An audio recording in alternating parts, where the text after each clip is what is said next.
Hello student, welcome to science guide. আজকে আলোচনা করতে চলেছি ইনঅর্গানিক কেমিস্ট্রি কেমিক্যাল বন্ডিংয়ে। কেমিক্যাল বন্ডিংয়ে আমরা আজকে আলোচনা করব কোভ্যালেন্সি। কেমিক্যাল বন্ডিংয়ে আলোচনা করব কেমিক্যাল বন্ডিং। কেমিক্যাল বন্ডিং চ্যাপ্টারে আজকে ফার্স্ট আলোচনা করব কোভ্যালেন্সি। কোভ্যালেন্সি বলতে কী বোঝায়? কোভ্যালেন্সি হচ্ছে কোনো একটা অ্যাটম কতগুলি সমযোজী বন্ধন করতে পারে। এই সমযোজী বন্ধনের সংখ্যা কত? এখন সমযোজী বন্ধন করবে কোন অ্যাটমগুলো?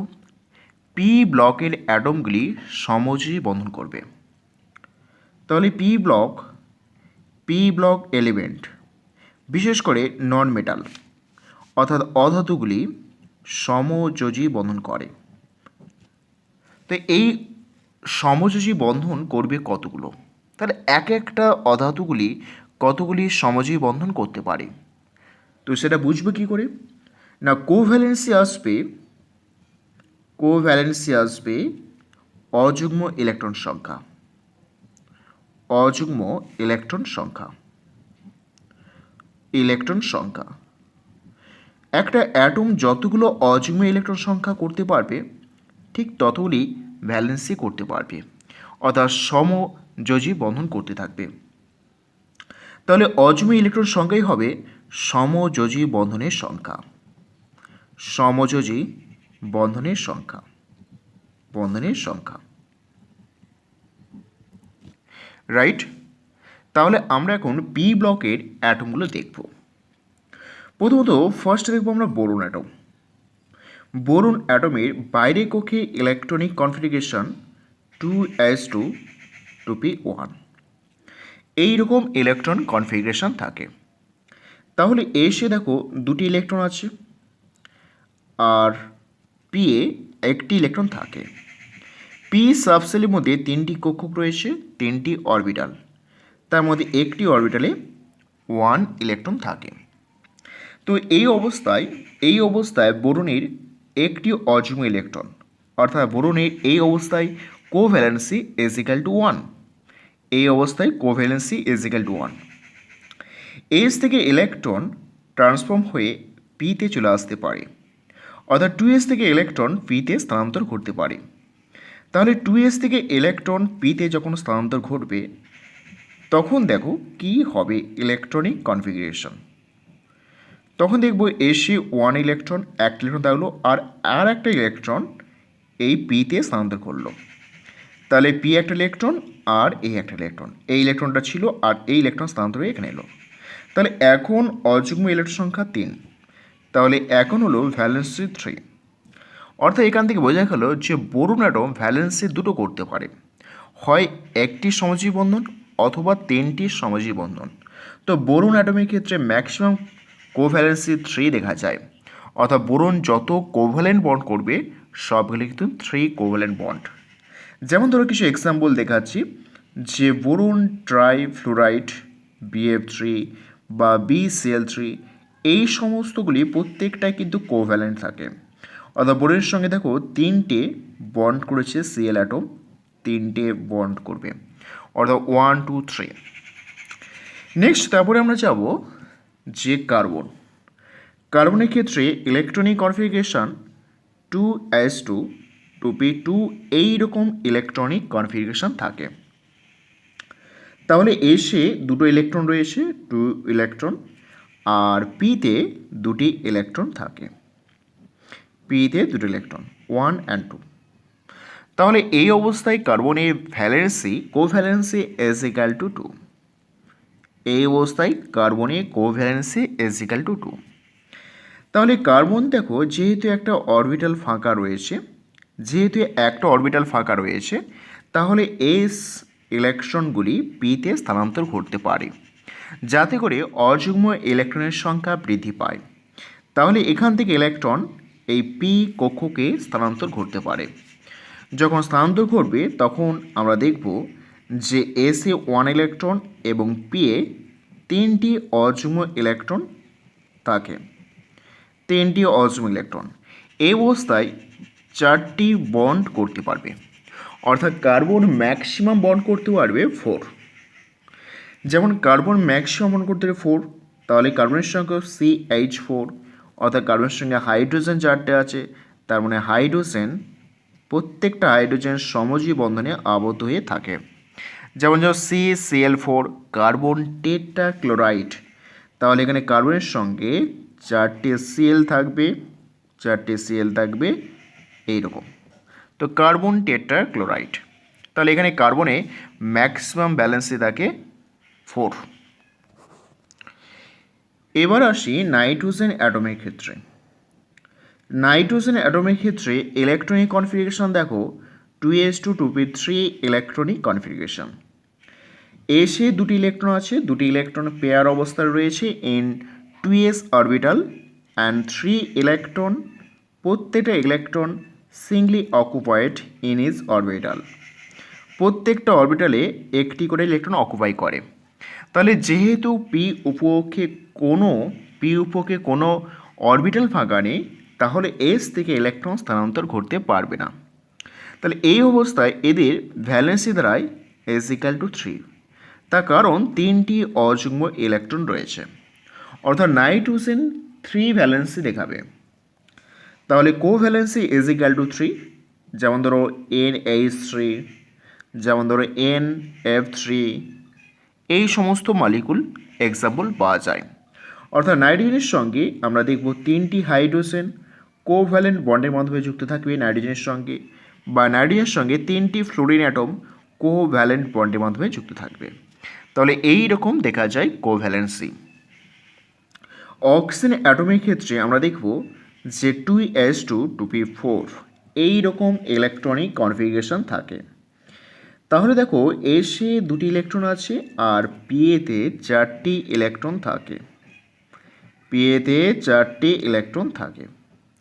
তাহলে যেহেতু পি উপকে কোনো অরবিটাল ফাঁকা নেই, তাহলে আমরা দেখব যে এস থেকে ইলেকট্রন পিতে স্থানান্তর ঘটবে না। এর ফলে কোভ্যালেন্সি S=2। তাহলে এখানে কোভ্যালেন্সি S=2 থাকবে। যেহেতু কোভ্যালেন্সি S=2, তাহলে অক্সিজেন অ্যাটম সবসময় দুটি বন্ড তৈরি করতে পারে। তাহলে অক্সিজেন দেখব দুটি বন্ড তৈরি করছে, যেমন ধরো H2O, যেমন ধরো OF2, এই সমস্ত মলিকুল আমরা দেখতে পাই।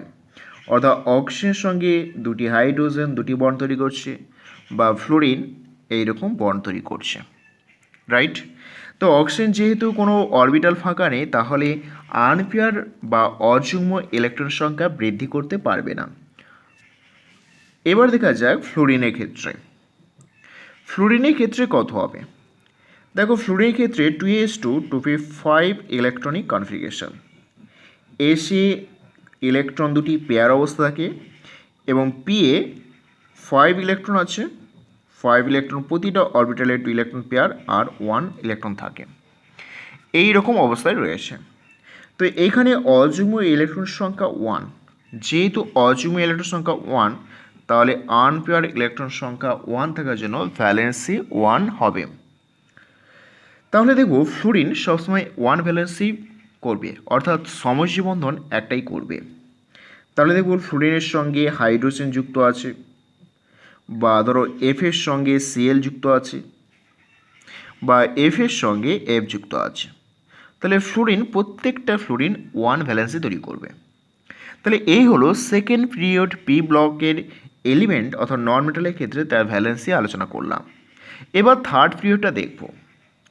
থার্ড পিরিয়ড দেখতে গেলে আমাদের দেখতে হবে যে থার্ড পিরিয়ডের ক্ষেত্রে কী কী ভ্যালেন্সি থাকতে পারে। প্রথমত কি থার্ড পিরিয়ডে আমরা কার্বনের নিচে সিলিকন আছে, দেখো কার্বন সিলিকন, তা সিলিকন থার্ড পিরিয়ড এলিমেন্ট।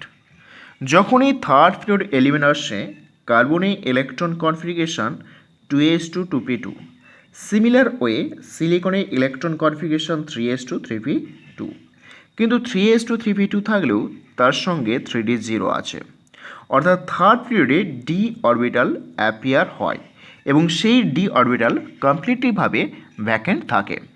তাহলে এইটা মনে রাখতে হবে যে থার্ড পিরিয়ড থেকে ডি অরবিটাল অ্যাপিয়ার হচ্ছে এবং সেই ডি অরবিটাল কমপ্লিটলিভাবে ভ্যাকেন্ট থাকবে। তাহলে দেখো সিলিকনের ক্ষেত্রে ভ্যালেন্সি কত হতে পারে। তো আমরা কার্বনে দেখেছিলাম ভ্যালেন্সি 4, ম্যাক্সিমাম 4 হয়। তাহলে সিলিকনের ক্ষেত্রে কত হবে? দেখো সিলিকনের ক্ষেত্রে 3s এ দুটো ইলেকট্রন আছে আর পিতে দুটি ইলেকট্রন আছে। তো এস থেকে পিতে স্থানান্তর করতে পারে। তাহলে এসে একটা ইলেকট্রন আর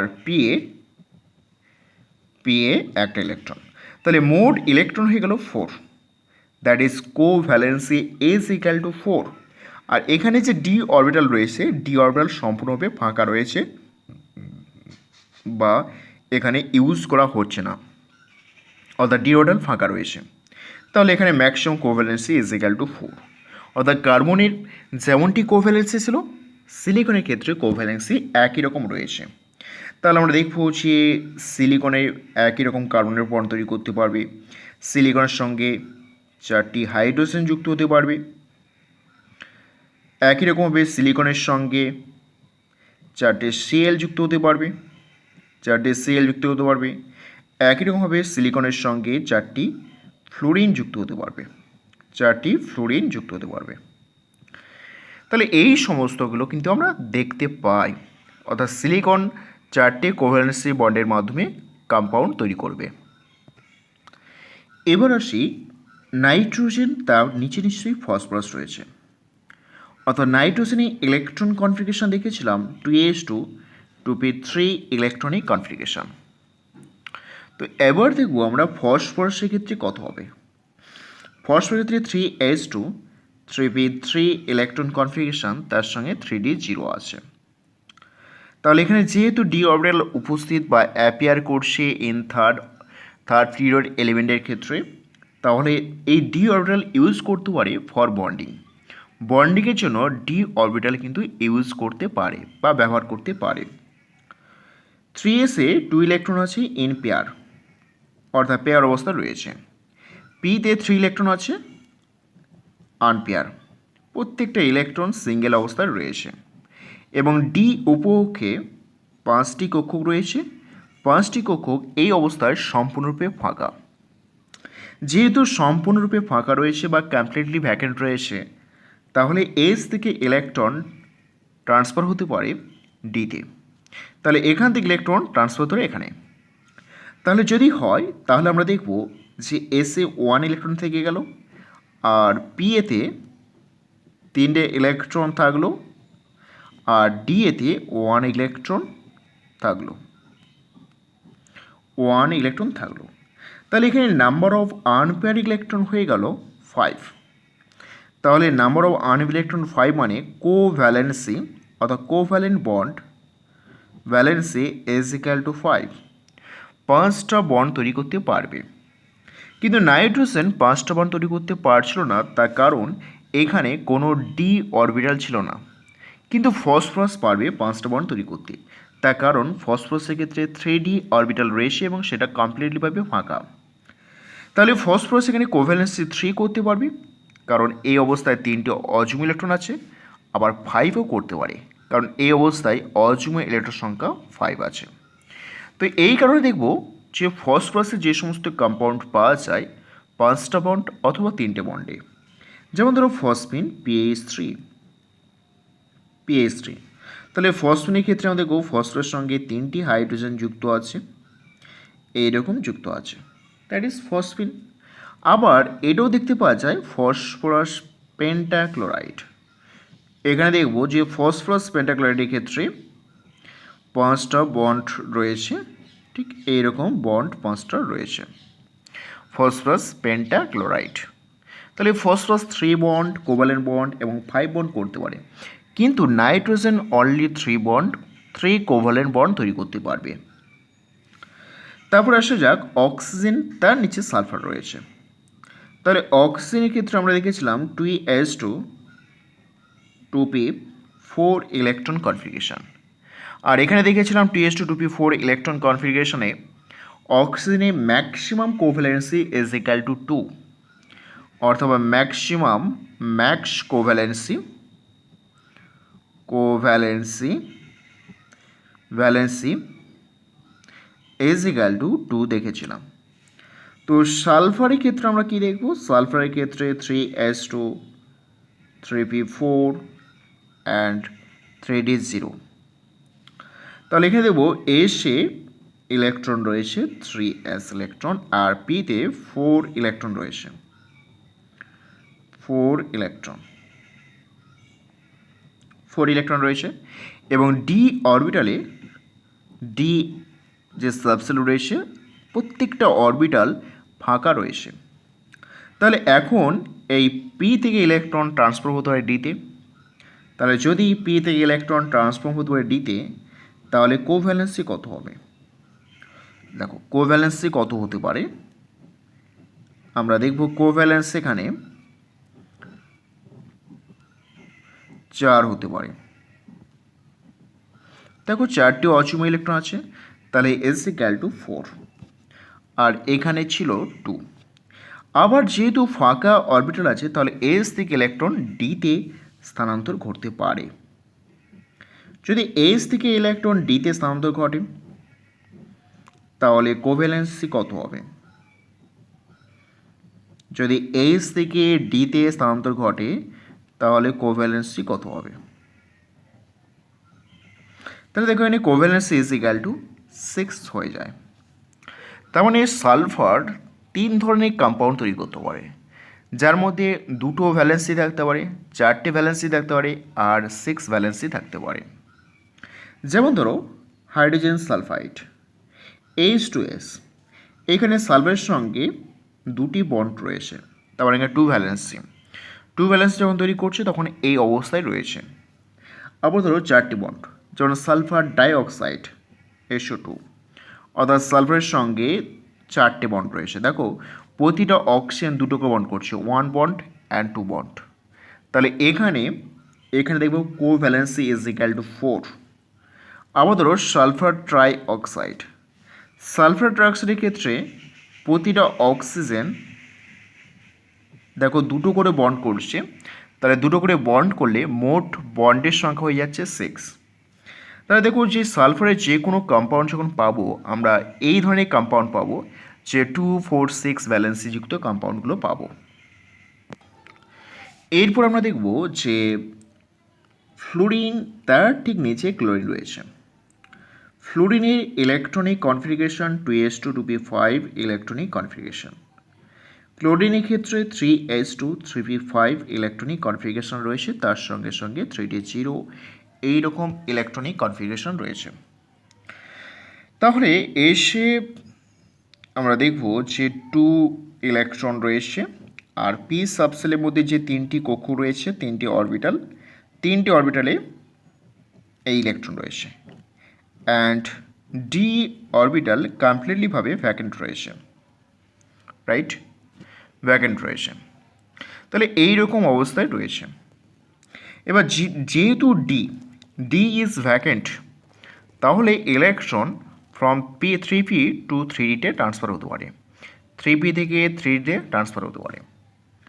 তখন কি দেখব? তখন দেখব যে PA 2 ইলেকট্রন 1 ইলেকট্রন, আর এখানে একটা ইলেকট্রন স্থানান্তর হলে তাহলে অযুগ্ম ইলেকট্রন সংখ্যা হয়ে দাঁড়ায় 3। তাহলে এখানে ভ্যালেন্সি ইজ ইকুয়াল টু 3, প্রাথমিক অবস্থায় ভ্যালেন্সি ইজ ইকুয়াল টু 1। আবার পি থেকে ইলেকট্রন স্থানান্তর করতে পারে।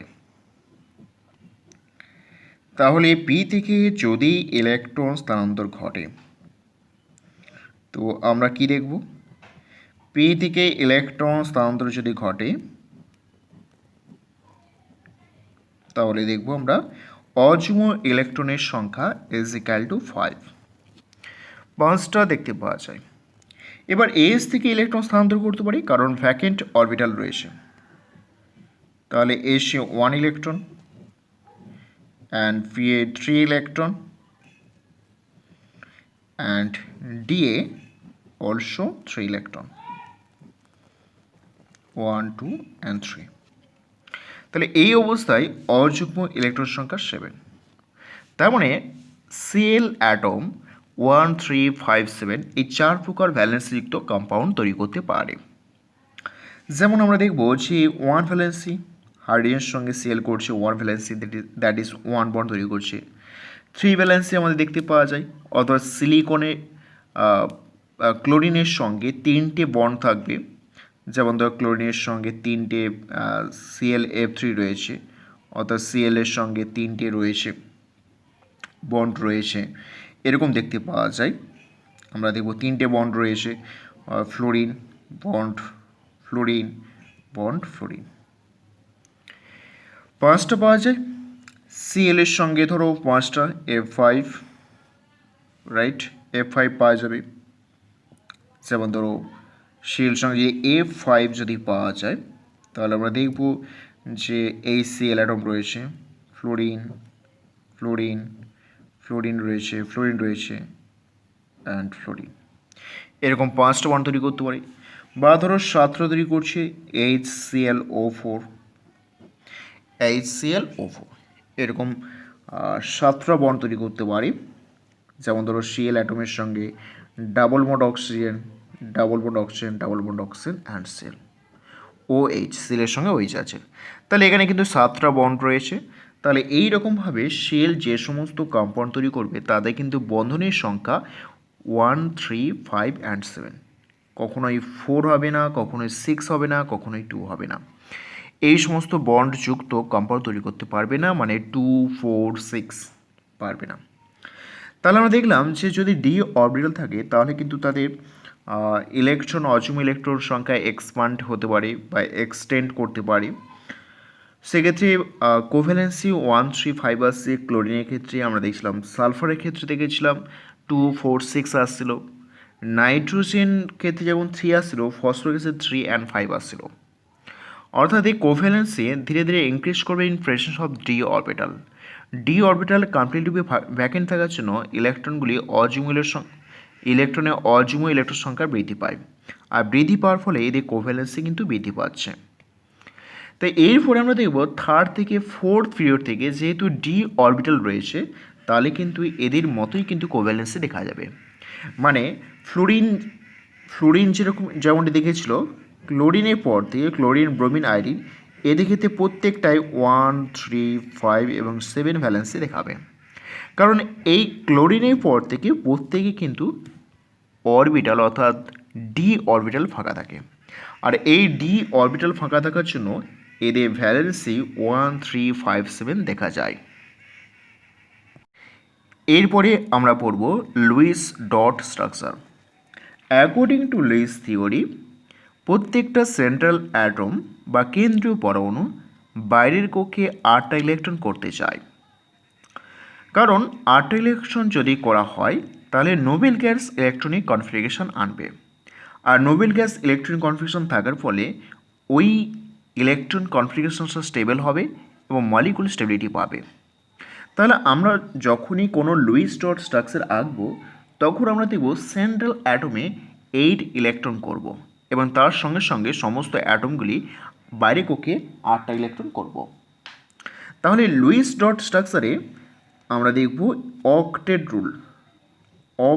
রুল ফলো করব। অক্টেট শব্দ হচ্ছে 8 ইলেকট্রন, অর্থাৎ বাইরের কক্ষে আমরা 8টা ইলেকট্রন করব। বাইরের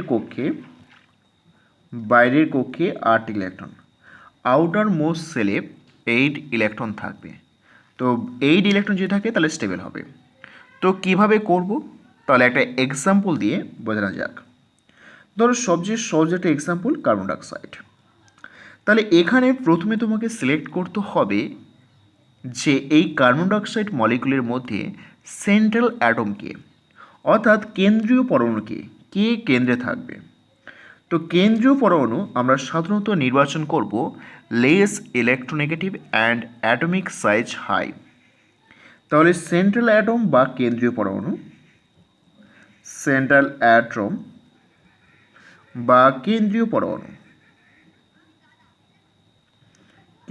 পরমাণু প্রথম এইটাই আমাদের চুজ করতে হবে যে কেন্দ্রীয় পরমাণু বা সেন্ট্রাল অ্যাটম কী হবে। তা কেন্দ্রীয় পরমাণু হবে ইলেকট্রোনেগেটিভিটি কম, ইলেকট্রোনেগেটিভ মান কম। এবং সাইজ বড়, তো এখানে একটা এক্সেপশন থাকবে হাইড্রোজেন। হাইড্রোজেন কখনোই সেন্ট্রাল অ্যাটম হবে না। এইচ অ্যাটম কখনোই সেন্ট্রাল অ্যাটম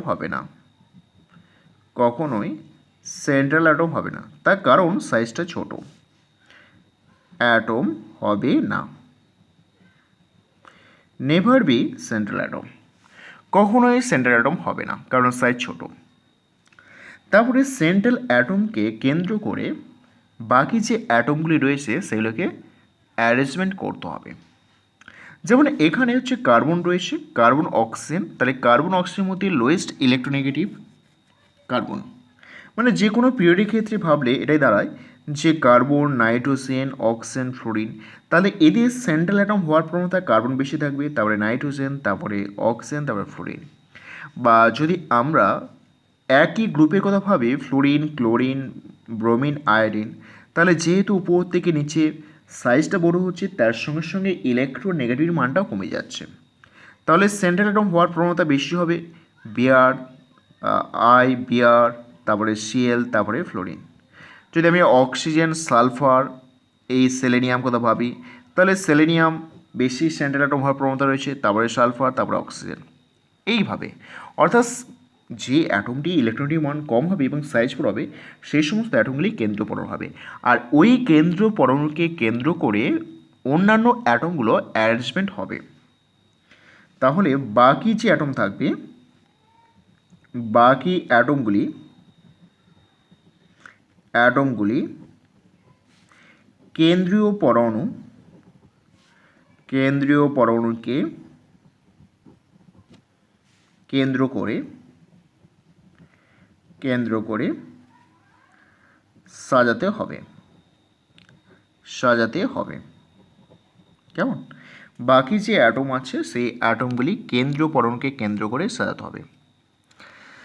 তাহলে এখানে এক্সাম্পল হিসেবে আমি কার্বন ডাইঅক্সাইড নিয়েছিলাম। কার্বন ডাইঅক্সাইড, দেখো কার্বন আর অক্সিজেনের মধ্যে সেন্ট্রাল অ্যাটম হবে কার্বন, তাহলে কার্বন করলাম। অক্সিজেন আছে, তাহলে অক্সিজেন আমি দুই পাশে দিলাম। এরপর দেখতে হবে যে কেন্দ্রীয় পরমাণুর বাইরে কক্ষে কটা ইলেকট্রন আছে। দেখো কেন্দ্রীয় পরমাণু কার্বন, তার বাইরে কক্ষে electron configuration 2s2 2p2, or the outermost cell electron configuration 2s2 2p2। তাহলে কার্বনে মোট 4টি ইলেকট্রন আছে, রাইট? কার্বনে মোট 4টি ইলেকট্রন রয়েছে, তাহলে 4টি ইলেকট্রন 2 and 4। তো কার্বনের 4টি ইলেকট্রন, তাহলে কার্বনকে অক্টেট করতে হলে আরও 4টি ইলেকট্রন প্রয়োজন, ওকে? আর সেই 4টি ইলেকট্রন পাবে অক্সিজেনের কাছ থেকে, এই অক্সিজেনের কাছ থেকে 2টি ইলেকট্রন আর এই অক্সিজেনের কাছে 2টি ইলেকট্রন। তাহলে কি হলো না, অক্সিজেনের মোট ইলেকট্রন সংখ্যা দেখো 2s2 2p4, মানে 6 ইলেকট্রন। তো 6 ইলেকট্রন রয়েছে, তাহলে কার্বনকে 2টো ইলেকট্রন দিল, নিচে পড়ে থাকলো 4টি ইলেকট্রন।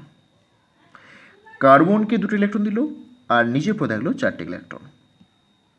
তাহলে এইটা হলো লুইস ডট স্ট্রাকচার। তাহলে এখন 2টো করে ইলেকট্রন শেয়ার করলে 2টো বন্ড হবে, তাহলে কার্বন কি করছে, অক্সিজেনের সঙ্গে 2টো করে ইলেকট্রন শেয়ার করছে, এ পাশেও শেয়ার করছে। তো অক্সিজেনে ইলেকট্রন পড়ে আছে প্রতিটা অক্সিজেনে আর 4টে করে, কারণ 2টো করে কার্বনের সঙ্গে শেয়ার করছে, 4টে পড়ে আছে। তাহলে এই হলো এদের গঠন। তাহলে দেখো গঠন আঁকার জন্য প্রথমে সেন্ট্রাল অ্যাটম চুজ করতে হবে, তারপরে অন্যান্য অ্যাটমগুলিকে সাজিয়ে দিতে হবে, সাজিয়ে নেওয়ার পর কেন্দ্রীয় পরমাণুর অক্টেট রুল ফলো করতে হবে, তো সেই মতো ইলেকট্রনটা বিন্যাস করতে হবে, করেই আমরা কিন্তু স্ট্রাকচার আঁকতে পারবো according to Lewis dot structure. ধরো নেক্সট এক্সাম্পল সালফার ডাইঅক্সাইড। তাহলে এখানে দেখো অক্সিজেন এবং সালফারের মধ্যে সালফার থার্ড পিরিয়ড এলিমেন্ট।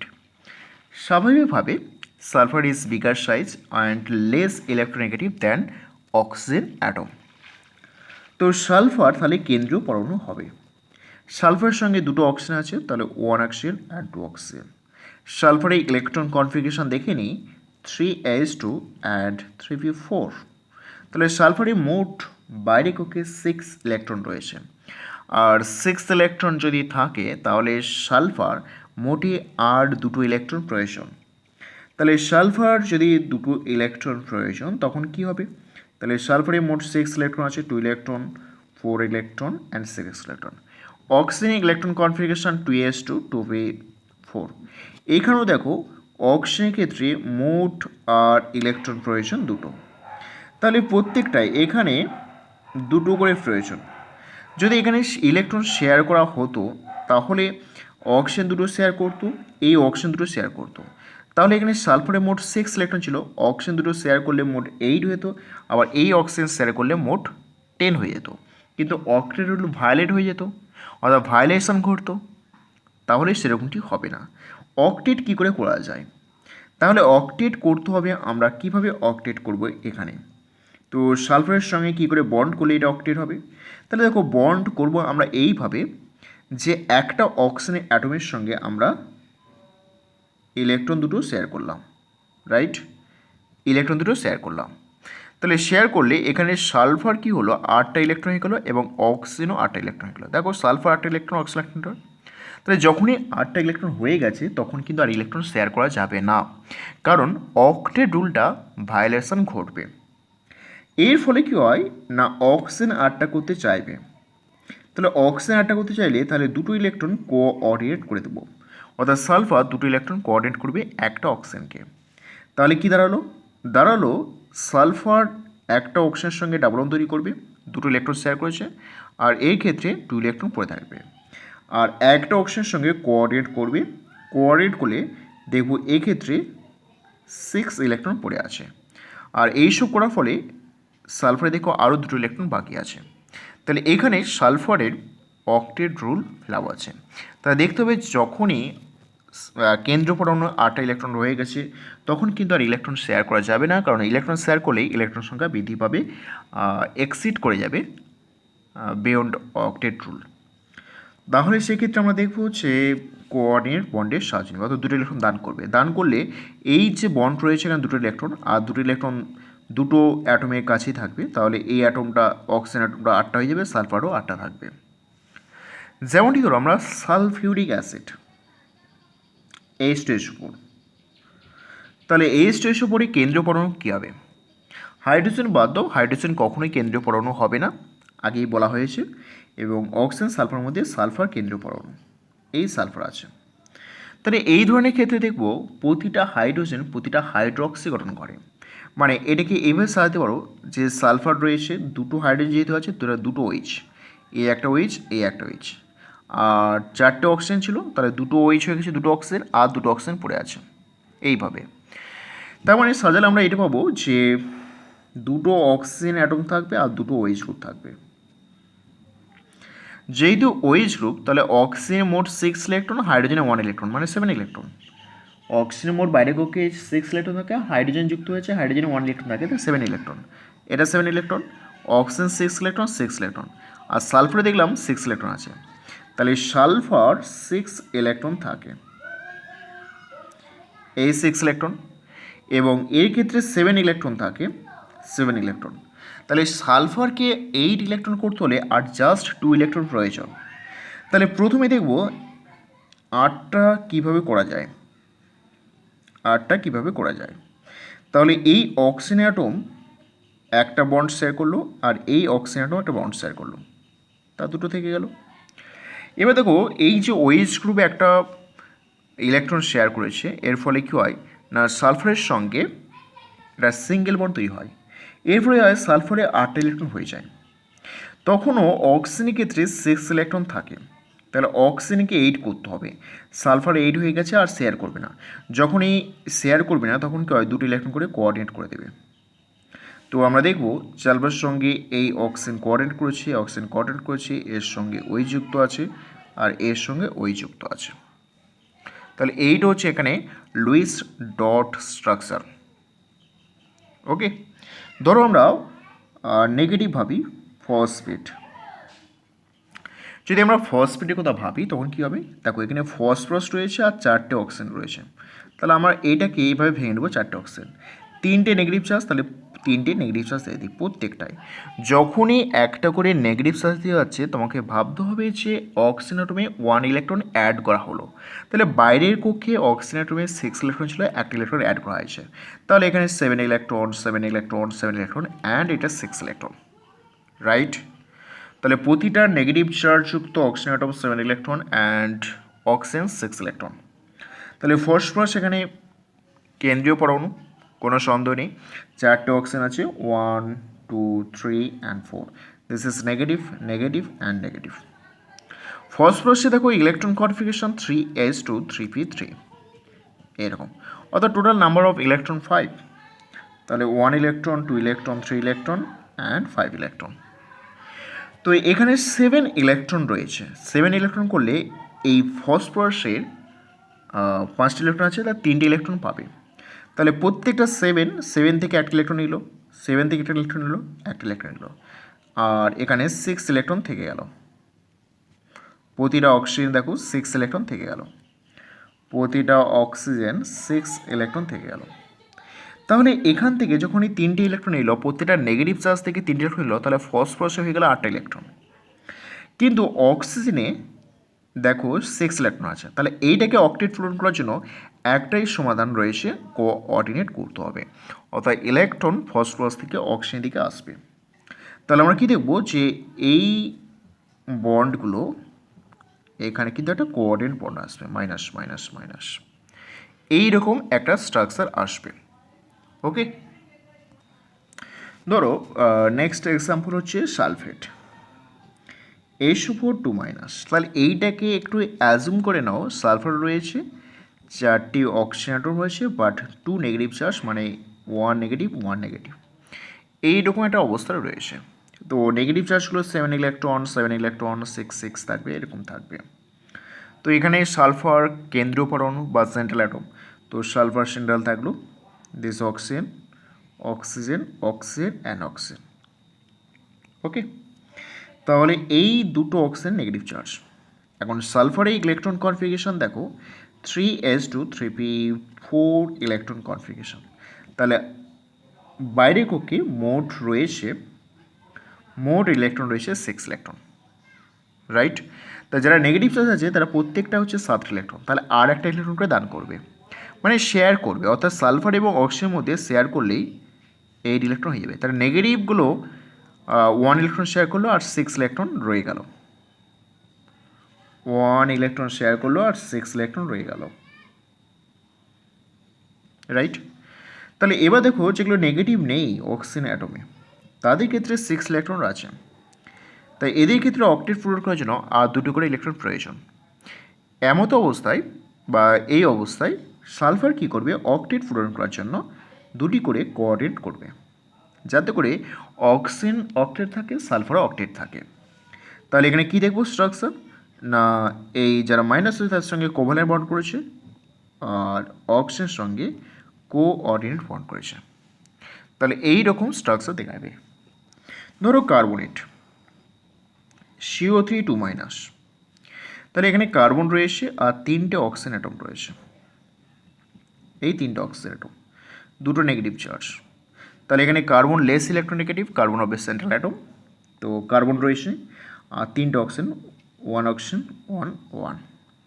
কার্বনে দেখো বাইরে কক্ষে দিস ইজ নেগেটিভ চার্জ করে দাও, এটা 7 ইলেকট্রন অ্যান্ড 6 ইলেকট্রন। কার্বনের বাইরে কক্ষে ইলেকট্রন সংখ্যা দেখো, ইলেকট্রন সংখ্যা 2s2 and 2p2, total number electron 4। তাহলে 2 ইলেকট্রন 3 ইলেকট্রন 4 ইলেকট্রন। তো কার্বনকে 8 ইলেকট্রন করতে হলে আরও 4টি ইলেকট্রন করতে হবে। তাহলে এই মাইনাসগুলো 7 ইলেকট্রন, তাহলে মাইনাসের 1 ইলেকট্রন দরকার, তাহলে 1 ইলেকট্রন শেয়ার করলো, 1 ইলেকট্রন শেয়ার করলো, মাইনাসগুলো 8 হয়ে গেলো। তাহলে এইখানে শেয়ার করতেই হবে, কারণ অক্টেট করার জন্য, রাইট? অক্সিজেন 2টো শেয়ার করলো, কার্বন 2টো শেয়ার করলো, তাহলে কার্বন এখানে 8টা হয়ে গেল। তার মানে এখানে আমরা দেখবো যে কার্বনের সঙ্গে এখানে ডাবল বন্ড হয়ে গেছে, এটা সিঙ্গেল বন্ড, এটা সিঙ্গেল বন্ড। তাহলে এই হলো লুইস ডট স্ট্রাকচার। এইভাবে লুইস ডট স্ট্রাকচারের সাহায্যে আমরা বা অক্টেট রুল ফলো করে লুইস ডট স্ট্রাকচার আঁকতে পারি। Thank you for watching this video.